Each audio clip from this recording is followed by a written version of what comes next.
You're welcome to today's discussion class, and our topic today is on parasitology, and we have a focus on malaria parasites. Okay, so we're going to be discussing everything about malaria today. I'm going to know what is the meaning of parasitology. So what is parasitology? It is a scientific study of parasites, the host, the relationship between them, and all the infection, the disease they cause, and everything in between. Okay, so and it focuses on the biology of parasitic organisms, including their life cycle. Okay, how they are being formed, how they reproduce, interactions with hosts are the animals they infect, can be humans, can be other animals, and then the disease they cause. Okay, so then what are parasites? They are organisms that live on or inside another organism, which is the host, like I explained, and by benefits by obtaining nutrients from it, often at the expense of the host. So the host is always at the receiving end.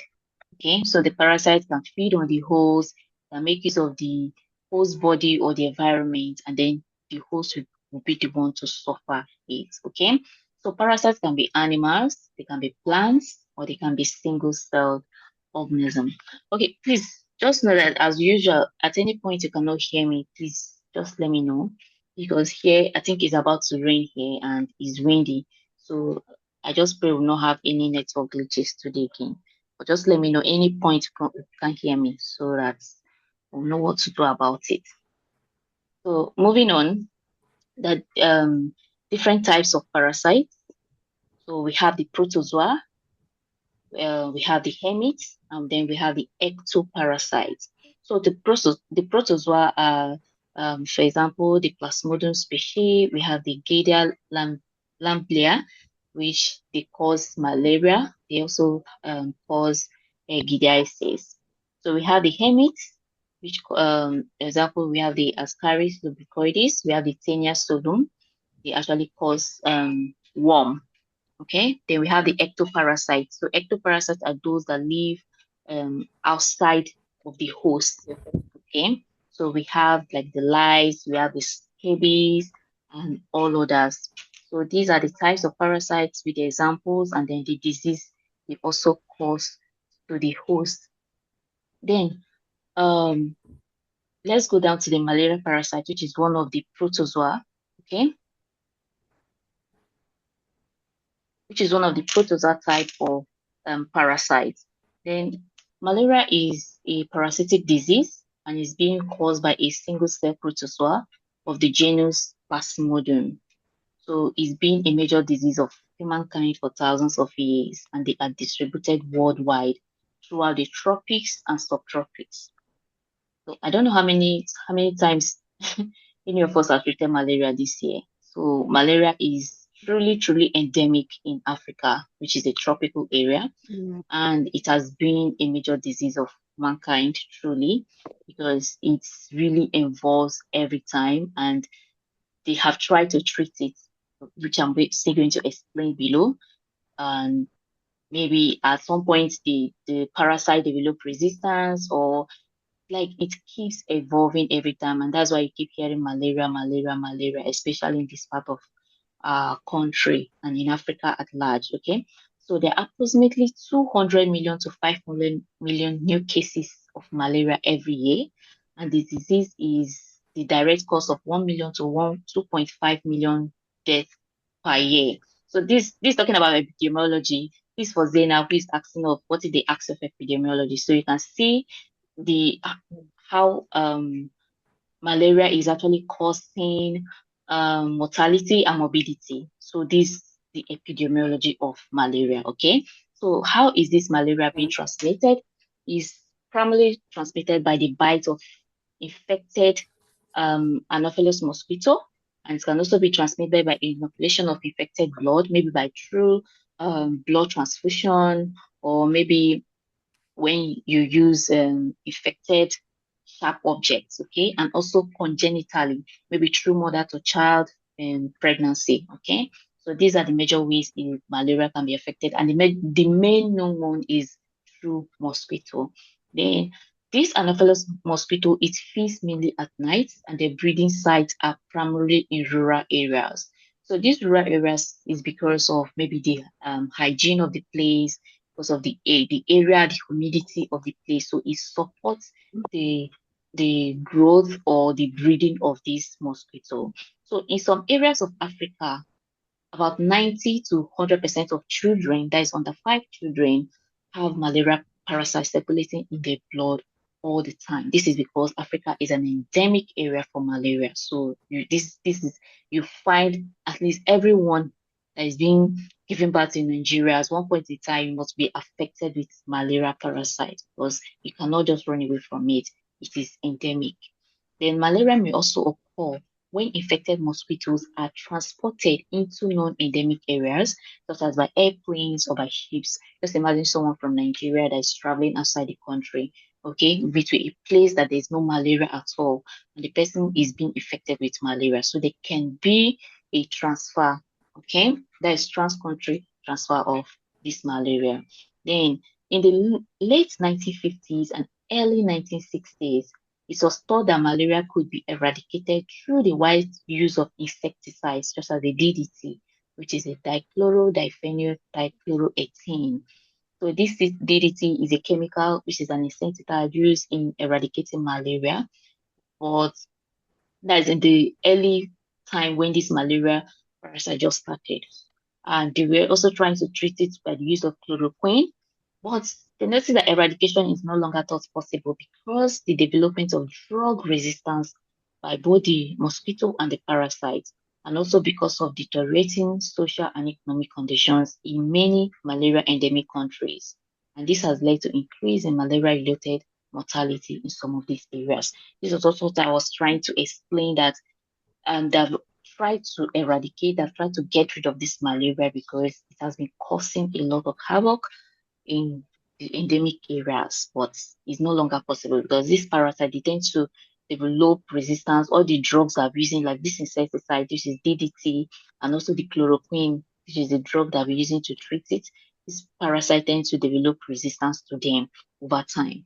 Okay, so um like we said, malaria is caused by protozoa of the genus Plasmodium, and there are four major species that cause of this Plasmodium that causes disease in man. We have the Plasmodium falciparum, which is the most dangerous of them all, and then we have the Plasmodium vivax. We also have the Plasmodium ovale, and then the Plasmodium marile. Okay, and then other species of Plasmodium infects reptiles, birds, and other mammals. And then malaria is spread to human bites by bites of female mosquitoes. That is the Anopheles female mosquito. Then we have the structure and life cycle of these parasites. So in this life cycle, I try to explain it into different stages so that you understand it, just in case if we are asked, okay?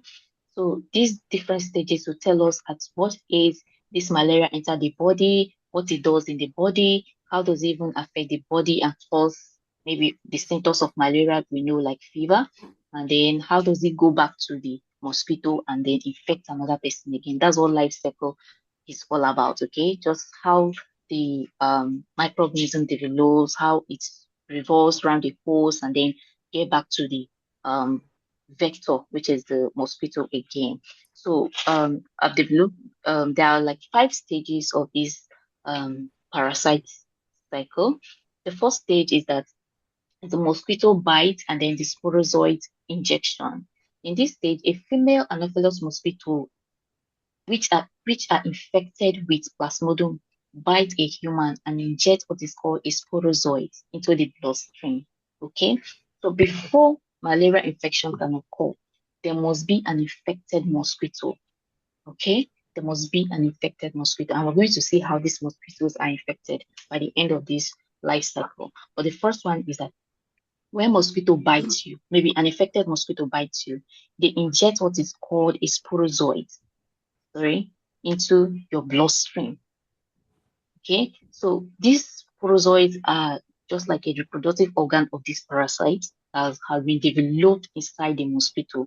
So when they bite human, at this essence of sucking blood, which you know that mosquito are blood sucking organism, at the expense of sucking blood, they actually inject these sporozoids into your bloodstream. Okay, so the second stage, which is the liver stage, called exoerythrocytic cycle, these sporozoids travel to the liver and invade what we call the hepatocytes, which are the liver cells. Okay, and this usually takes between 5 to 21 days.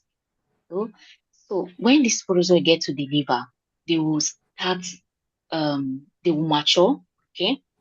They will invade the parenchymal cells, which are still the liver cells. This is happening inside the liver now, okay? So when they mature into the liver stage chisons, they burst into like up to 2,000 to 40,000 merozoids. So they mature and develop into what is called the merozoids. Okay, that's inside the liver, and they are up to like 2,000 to 40,000. Like I said, they stay like 5 to 21 days, which means that they have enough time to reproduce, to develop into these merozoites. Okay, and it's worthy of note that in Plasmodium vivas, then Plasmodium ovale, maturation of the chisels may be delayed for like 1 to 2 years, which means that it can be dormant for a long period of time. Okay, so the major thing that happens in the liver cell is that the sporozoids, which is being injected into the bloodstream, are developed into what is called a chisel, and they burst, and when they mature, they burst and rupture and form the merozoids. Okay, so what this merozoids does is that um, they enter into the blood.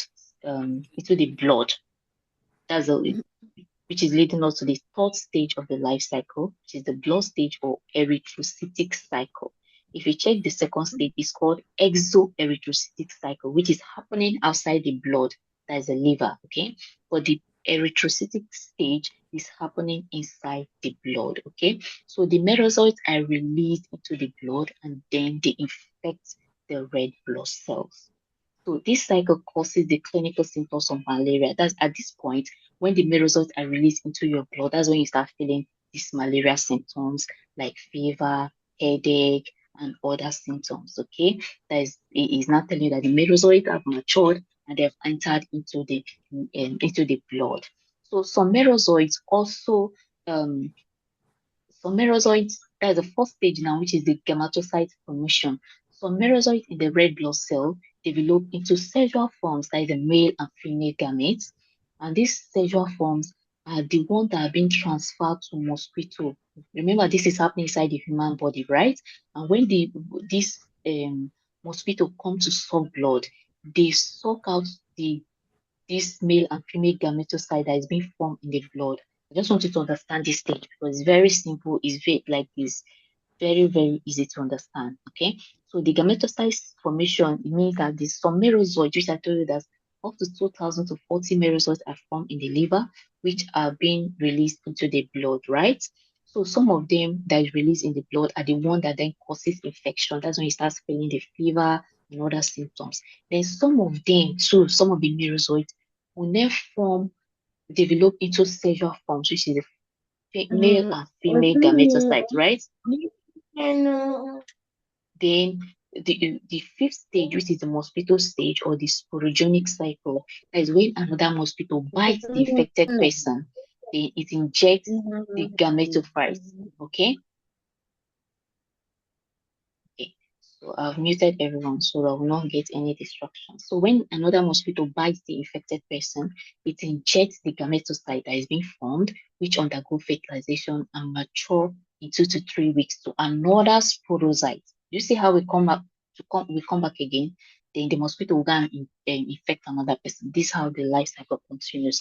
Let me just use a picture to explain this more again so that we understand the life cycle, just in case to know it and then be able to answer in exam. So this is the human body here. You can see the hand of a human. So this is a mosquito that is which bites a man. There's a man or a woman. Okay. So they inject what is called the sporozoid. You can see the sporozoids going into the body of the person. So these sporozoids go straight to the liver. So when they enter the liver, they develop and mature into merozoites. So these are the merozoites that have been formed, that 2,000 to 40,000 merozoites that have been formed in 5 to 21 days. And these merozoites, please, these that just join us, let me mute. Okay. Okay, and these merozoites, some of them will enter the bloodstream, okay, and then start infecting the body, okay. They start developing symptoms, and then some of them will also come and form, they develop into sexual form, male and female gametocytes, okay, which is then inside the blood. So this is another mosquito that came to feed, maybe to come and bite the person and suck blood. They will suck these gametocytes into their own body, okay. So inside the mosquito, inside the stomach or inside the gut, these dermatophytes, these dermatocytes they suck from human will then develop into a zygote. Okay, when they develop into a zygote, they develop into the orchinates and then into the oocytes, which then develop back to sporozoites, which is found in the saliva. So when they infect another person again, they ingest sporozoid, then sporozoid to enter liver to merozoid, merozoid to infect the blood, and then some develop to gametocyte. Do you understand how this cycle goes? So please, I want to hear from all of us if we truly understand how this life cycle works, right? So let me know. Let me Yes, hear from all of us. yes, we do. Oh, that's beautiful. Okay, so let's continue then. Okay, so then let's talk about the pathogenesis of this malaria. So pathogenesis is like how they cause diseases, how this um, the malaria occurs, the progress, and then how whether is the disease resolved or how it persists for long. Okay. So the clinical illness is caused by the erythrocytic stage of the parasite, which is the stage I told you that is when the merozoites enter into the bloodstream, right? So no disease is associated with the sporozoite or the developing stage of the parasite. The merozoites reside from the liver or the gametocyte. So when this clinical illness start forming, that is when the fever, the chills of malaria, they are associated with the rupture of the erythrocytic stage chasons. Okay, so that is when the merozoites are in the bloodstream. That is when you start feeling the clinical symptoms of malaria. So in severe Plasmodium falciparum, parasitized red cells may obstruct capillaries and then post-capillary venous, leading to local hypoxia, which is a condition where the body tissues are not getting enough oxygen and the release of toxic cellular products. So what this can cause is that it can cause cerebral malaria, that is obstruction of microcirculation of blood in the body, can cause cerebral malaria in the vital organs, and it can also thought to be responsible for severe complications like gastrointestinal bleeding or renal failure. That is when this malaria is not detected early. It can cause a disorder in the brain. That is shortage of blood in the brain. And when there is lack of blood or oxygen in the brain, the person will be behaving like a mad person. It said, we tell you that malaria has really gone to the brain or something like that. Okay, so these are about the pathogenesis of malaria. Then we have the host defense against malaria. How do our body actually fight against this malaria? The host is the human body now. Okay, so susceptibility to malaria infection and disease is regulated by hereditary or acquired immunity. So innate immunity consists of various strains of erythrocyte that discourage infection.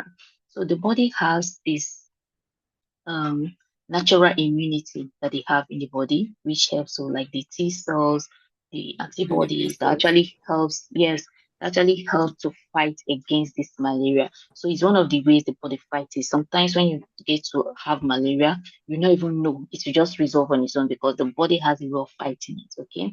So another one is people that have sickle cell, okay? They protect against the development of severe Plasmodium falciparum malaria that develops poorly in the erythrocyte. Because this, you know, that those people that are sickle cell, their blood is not the same with a normal person blood. They have a sickle cell. So this malaria falciparum cannot really develop or they cannot really invade this type of cells. But this is not the type of cells they infect. Okay. So most people that are sickle cell cannot um develop malaria symptoms. It's not that they cannot infect them. It may infect them, but they will not be able to reproduce or replicate in the liver cells because or mature temerocytes in their blood because their blood is not the type of blood they infect. Okay. Then we have the absence of Duffy antigen prevents infection by Plasmodium vivax. This is because the P virus uses Duffy antigen as a receptor to enter red blood cells, and without it, the parasite cannot invade. Okay, so this Duffy antigen, they are like a protein, they are found in the human body, okay, and they serve as a receptor when maybe during the passage of the malaria into the red blood cell. So those people, maybe by um mutation in DNA or by omission in the DNA, they don't have this Dunphy antigen in their body. So it means that they cannot be infected with Plasmodium vivax. Okay. So the visual absence of P. vivax infection in many areas of Africa is explained by the fact that most blacks do not have this Duffy blood group antigen, which apparently function as erythrocyte surface receptor for P. vivax merocytes. Do you understand? So the people that doesn't have this Duffy blood group antigen, that is most people in Africa, cannot develop this fever. That's why you don't really see people battling with Plasmodium vivax in Africa because they cannot really thrive due to the absence of this Duffy antigen. The most famous malaria species you can find in Africa is the Plasmodium falciparum. Okay, but these fevers cannot. Then individuals who are repeatedly exposed to malaria develop antibodies against many sporozoites, the liver stage, the blood stage, and the cellular stage of malaria antigens. And this is thought to be responsible for the decreased susceptibility to malaria infection and disease seen in adults in malaria endemic areas and may also reduce malaria transmission. So what this means is that if maybe you are born and brought up in Nigeria and you know malaria is endemic in Nigeria. So a lot of time you're exposed to malaria, every time you're exposed to malaria. So at some point your body will develop antibodies against this malaria, okay? Because now seeing it as a foreign body. So whenever there's the mosquito come and they will, pour out this porozoite in the body, the antibody will just kill it and the thing will just go. You end up not developing malaria again because of repeated exposure to malaria, okay? So the naturally acquired immunity includes the release of cytokines that against all stages of the parasite. This was explained, the first thing I explained, that our innate ability or acquired immunity can actually help us in fighting against malaria. Okay, so this is also a pictorial explanation of what I'm talking about. Like in the sporozoid stage, antibodies to sporozoids can prevent infection. That is when you develop antibodies to this. Then we have interferon gamma and other cytokines can inhibit development of the liver stage of the malaria parasite life cycle. Okay, antibodies too. Then the Duffy antigen is required for infection of P. vivus, and those people that doesn't have this Duffy antigen, the Plasmodium vivax cannot really affect them. Okay, so these are just what I explained in the previous slides. Then we have clinical manifestations of malaria, and the most common symptom of malaria, the first thing you're going to experience is fever. Notice maybe change in body temperature, and then you have chills, you have headache, you have myalgia, nausea, vomiting, and then maybe abdominal pain, cough, or diarrhea, which are very rare. Then maybe in severe cases when the malaria is not treated, it can develop to cerebral malaria or severe anemia, that is loss of blood, renal failure, or multi-system failure. So, and then the diagnosis for malaria, you can do a blood smear. So this blood smear helps in identification of the plasmodia in thick or thin blood smears. So this involves direct observation of malaria parasites in gemstones, thin, thick, and thin blood smear. So you can check out how this is being carried out, or the procedure is a very simple procedure in the lab, okay? Then you can also use rapid antigen capture deep stick test in diagnosing for malaria, which is, I think that is the major one that is being used. This rapid test case when you go to a lab, you just use it to diagnose if you are battling with malaria. Then we also have the PCR, that's the polymerase chain reaction, or the DNA and RNA probe techniques. This is not majorly used maybe for individual diagnosis. Maybe it's used in research or doing maybe epidemiological research and all that.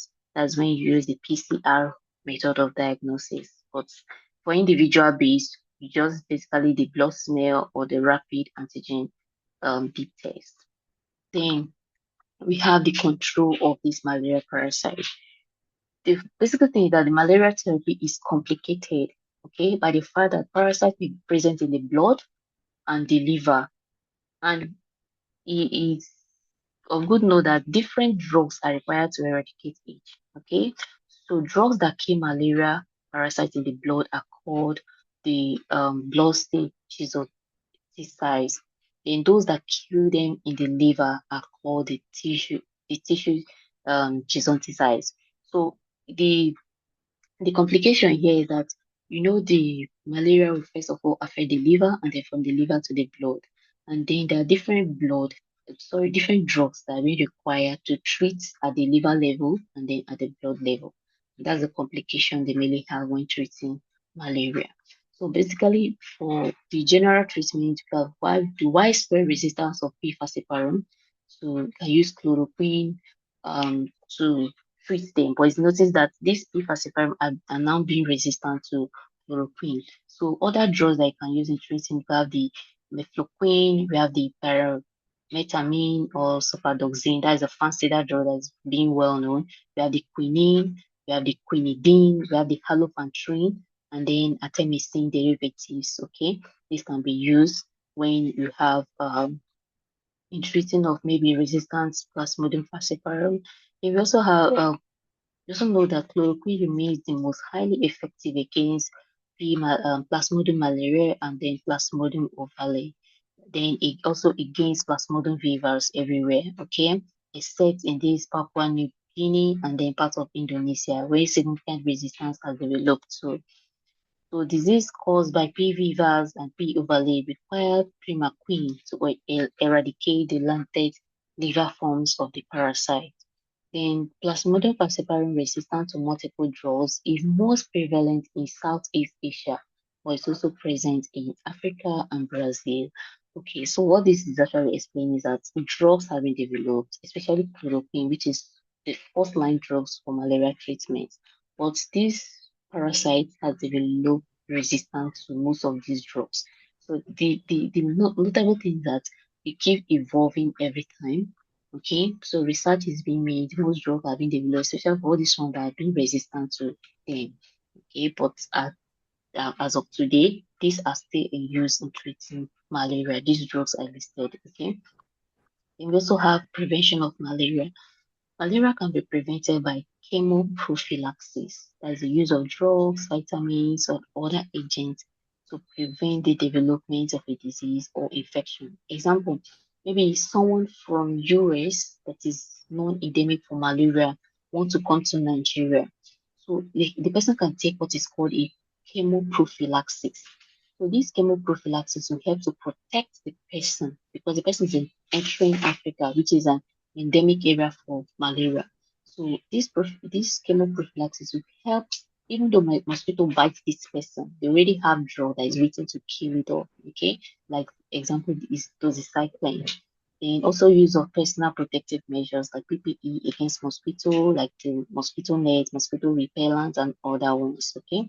So exposure to night feeding Anopheles mosquito is reduced by using protective clothing, like I said, insect repellents, insecticide impregnated bed nets, that is nets, okay?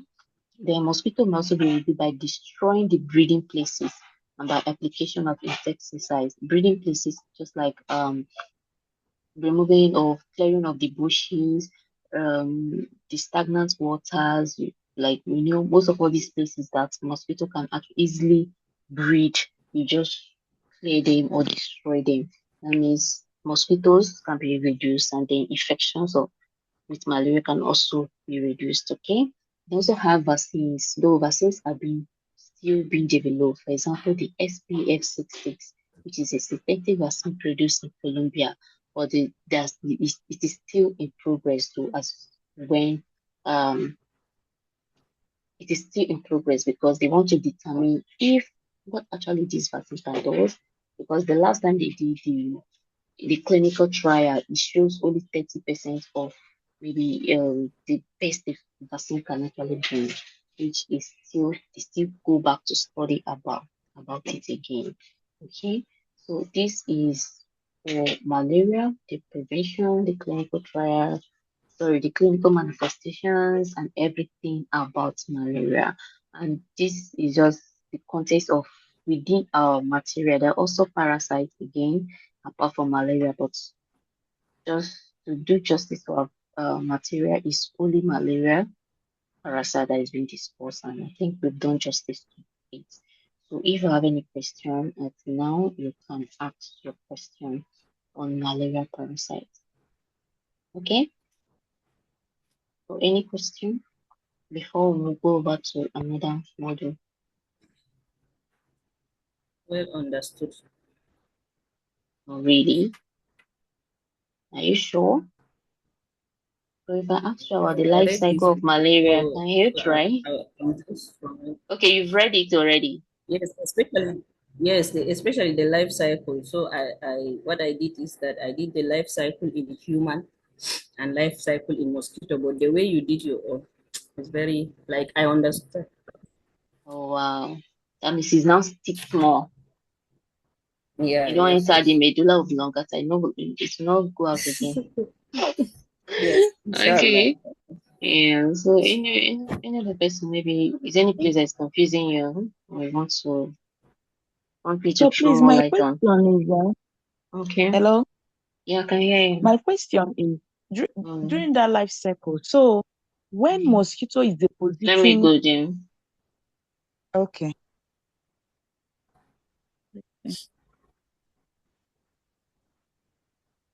Okay, pause it. Ready? I just okay. Okay, you can go on. All right. So where I got confused was Mm-hmm. after the blood, then Yes. the dermatocytes. How Mm. does the how does the parasite how does Mm. it leave the body? Are you Okay. trying to explain that when mosquito comes to bite you, they are also collecting the male and female germ cells? Okay. Let me answer that. So, like I Do you explained, understand when my question? yes, we are asking how the parasite actually leave the body to infect again, right? Or leave the body to Yes, because all these things going on from this, because all these processes from sporozocytes to gametocytes are happening inside the body, right? yes, yes, Now, how does the gametocytes now leave the body to outside? Is it the mosquito that came to bite you? They collect yes. the okay, So okay, okay, so when all these things happen in your body, it means you are now infected, right? yes, Okay, when the yes, mosquito enter the sporozoite, enter the liver, then it's being disseminated to the blood, right?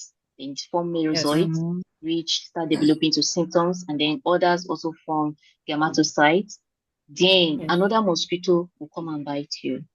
Okay, yes, so and when they bite Okay, you, they actually take this infectious stage of the parasite, which is the gametocyte, the yes, sexual stage. So when they take it okay, into their own body, it will start developing. If you can see in mosquito guts, this gametes will form a zygote. Okay, yes, yes. so from zygotes they form okay, what is called eukaryote, and from In it, eukaryote they form what is called in the oocyst, oocyst. and from this oocyst they will go over to form to the saliva of the mosquito and form sporozoites. These sporozoites will actually go back again when they bite another person. Do you get? okay. Yes, so is when All it has right, infected the person and mosquito come to bite the infected person. That's when they collect the infectious um gametocyte of the parasite. Do you get? all right. Yes, I Yeah, totally. Yes. thank you. Okay. So I think is there any other question? So if you ask the life cycle, I think we can. They don't ask the life cycle last semester. I think I'll check the past question. So if they did not ask it last semester, that means you can just note it down in case they ask it this semester. Okay. So in absence of another question, maybe you can just go over to the next one, right?